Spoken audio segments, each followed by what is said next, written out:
இயேசுவின் நாமத்தில் வாழ்த்துக்களும் இறையாசிரும். இன்று மே மாதம் 11ஆம் தேதி 2025 பாஸ்கா காலத்தின் 4ஆம் ஞாயிறு. இன்றைய யோவான் நற்செய்தியில் 10ஆம் அதிகாரத்தில் இறை வசனங்கள் 27 முதல் 30 முடிய இயேசு அற்புதமான ஒரு உவமையை நமக்கு முன் வைக்கின்றார். அதாவது, ஒரு ஆயன் தனது உயிருக்கு நிகராக நேசிக்கிற தன்னுடைய ஆடுகளை எந்த அளவிற்கு கண்ணும் கருத்துமாக பேணி வளர்க்கிறார்.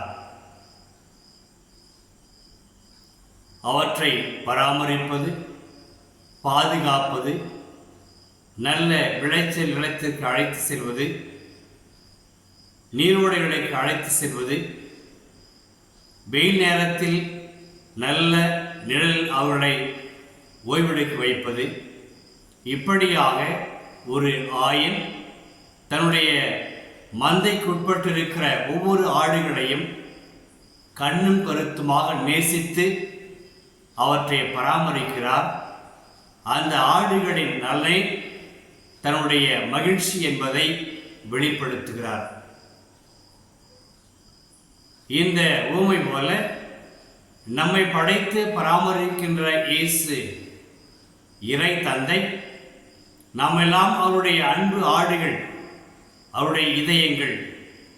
நம்மை அவர் பராமரிக்கிறார், பேணி காக்கிறார். நம்முடைய நலமும் வளர்ச்சியுமே கடவுளின், இறைவனின் மாண்பாகும் மகிழ்ச்சியாகும். இதுதான் இந்த ஊமை வாயிலாக இந்த மாபெரும் உண்மையை இயேசு அன்று மக்களுக்கு எடுத்துரைத்தார். இன்று நமக்கும் எடுத்து சொல்கிறார். ஒரு ஆயன் அந்த ஆடுகளுக்காக தன் உயிரையும் கொடுக்கிறார். தன்னலமற்ற அன்பு. அந்த ஆடுகள் பல வகைப்படும். பல ஆடுகள் ஆரோக்கியமாக இருக்கும், சில ஆடுகள் பலவீனமாக இருக்கும், சில ஆடுகள் நோய்வாய்ப்பட்டிருக்கும். இவற்றையெல்லாம் பராமரித்து ஒவ்வொரு ஆட்டிற்கு தேவையான அந்த தேவையை பூர்த்தி செய்து அதனை வளர்ப்பது, பேணி காப்பது ஒரு ஆயனின் கடமை. அதுபோல நம்மை பராமரித்து படைத்திருக்கிற கடவுள் நம்முடைய தேவைகளை அறிந்து நமக்கு ஏற்றவாறு நம்முடைய அந்த இதயத்தினுடைய ஏக்கங்களையும் எண்ணங்களையும் மன்றாட்டுக்களையும் அறிந்து கொண்டு தெரிந்து கொண்டு நமக்கு அவற்றையெல்லாம் பூர்த்தி செய்து நிறைவு செய்து பராமரிக்கக்கூடியவர் இயேசு ஆண்டவர். அந்த ஆடுகள் ஆயனுடைய குரலுக்கு செவி கொடுக்கின்றன, அவருடைய பின் செல்கின்றன. எனவே தடம் மாறுவதில்லை, தடம் புரண்டு போவதில்லை. அந்த ஆடுகள் அவர் பின்னே செல்வதால் அவருடைய அந்த வாஞ்சைக்குரிய அன்பை பெற்று மகிழ்கின்றன. ஆயனும் இயேசுவும் அந்த ஆடுகள் மேல் உயிரையே வைத்திருக்கிறார்.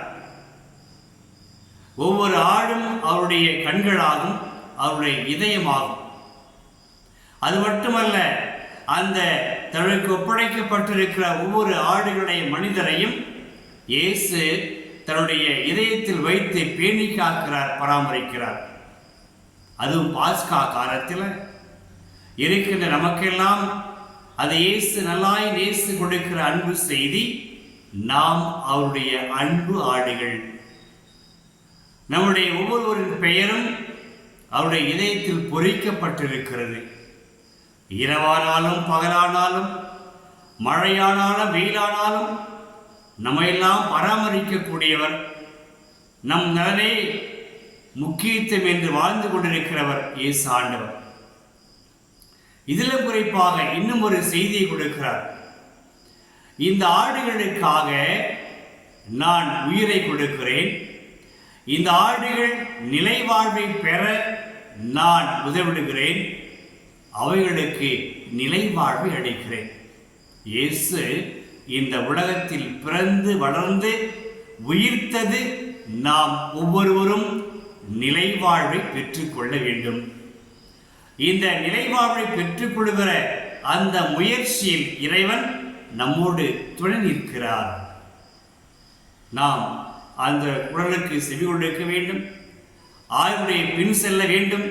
குறிப்பாக திருச்சபை நமக்கு கொடுக்கிற இறை வார்த்தைகள், திருப்பலி இவற்றை அடித்தளமாக கொண்டு ஆண்டவரின் குரலை கேட்டுக்கொண்டே இருந்தால் நாம் ஒரு நாளும் வழி தவற போக மாட்டோம். அது மட்டுமல்ல, ஆயனுடைய இரக்கத்தையும் அவருடைய பலத்தையும் நாம் பெற்றுக்கொள்ளும். அன்பர்களே, இறுதியாக இயேசு சொல்கிறார், என்னுடைய ஆடுகளை என் கையிலிருந்து யாரும் பறித்து கொள்ள முடியாது. என்ன அர்த்தம்? ஆயனுடைய மந்தையிலிருந்து ஆடுகளை திருடி செல்வதற்காக, பறித்து செல்வதற்காக இருக்கிறது பல கூட்டம். இந்த கூட்டத்தில் இருந்தெல்லாம் பாதுகாத்து நம்மை பராமரிக்கிறவர் கடவுள் இயேசு ஆண்டவர். அது பல கோட்பாடாக இருக்கலாம், தவறான சிந்தனையாக இருக்கலாம், வழிமுறைகளாக இருக்கலாம், வழிகாட்டுதலாக இருக்கலாம், தீய எண்ணங்களாக இருக்கலாம். இதை இப்படிப்பட்ட வகைகளெல்லாம் நம்மை பாழ்படுத்தும், சிதறடிக்கும், நம்மை நோயுற்ற மக்களாக மாற்றும். எனவே இவைகளில் இருந்தெல்லாம் இயேசு ஆண்டவர் நம்மை கண்காணித்து பேணி காத்து வருகிறார். அதனால்தான் திருமுழுக்கு பெற்ற அடித்தளம், அதற்கு அடித்தல் மேலாக இறை வார்த்தையை கேட்டு நடப்பதும், திருப்பலியில் பங்கெடுத்து அவருடைய திருவிருந்தில் பங்கு கொண்டு ஆன்மீக வளம் பெறுவதும் நாம் ஆண்டவரின் கையில் நாம் பேணி வளர்க்கப்படுகிறோம். இவ்வாறு பேணி வளர்க்கப்படுகிற நாம் எல்லாம் சோதனைகள் வரும் பொழுது, நெருக்கடிகள் வரும் பொழுது ஒருபோதும் நாம் சோர்ந்து போக மாட்டோம். நம் ஆயன் இயேசு, நல்லாயன் இயேசு நம்மை ஒருபோதும் கைவிட மாட்டார். நம்மை இன்னும் இறுக்கமாக தன் இதயத்தோடு அணைத்துக் கொள்வார், வாஞ்சியோடு அணைத்துக் கொள்வார்.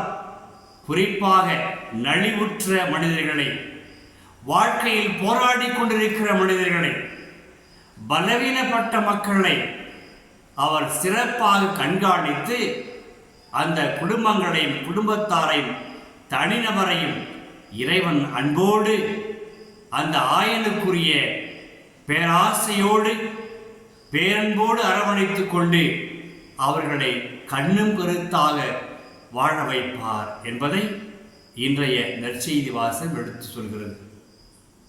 செபிப்போமா. அன்பு நிறைந்த இயேசுவே, உம்மை போற்றுகிறோம். எங்கள் வாழ்வில் நாங்கள் உமது குரலை கேட்டு வழி நடக்கவும், உமது பாதுகாப்பையும் பராமரிப்பையும் பெற்று நலத்தோடு வாழவும் எங்களுக்கு அருள் தாரும். பலவீனப்படுகின்ற நேரங்களில், சோதனைக்குட்படுகிற நேரங்களில் நாங்கள் வீழ்ந்து விடாமல், சிதறி போய் விடாமல் உமது மந்தைக்குள் எங்களை உட்படுத்தி எங்களை தொடர்ந்து கண்காணித்து பேணி காத்து வளர்த்திடும் தந்தையே, இவற்றை உமகன் இயேசு கிறிஸ்து வழியாக ஜெபிக்கிறோம் நல்ல தந்தையே. ஆமென், ஆமென். இறைவா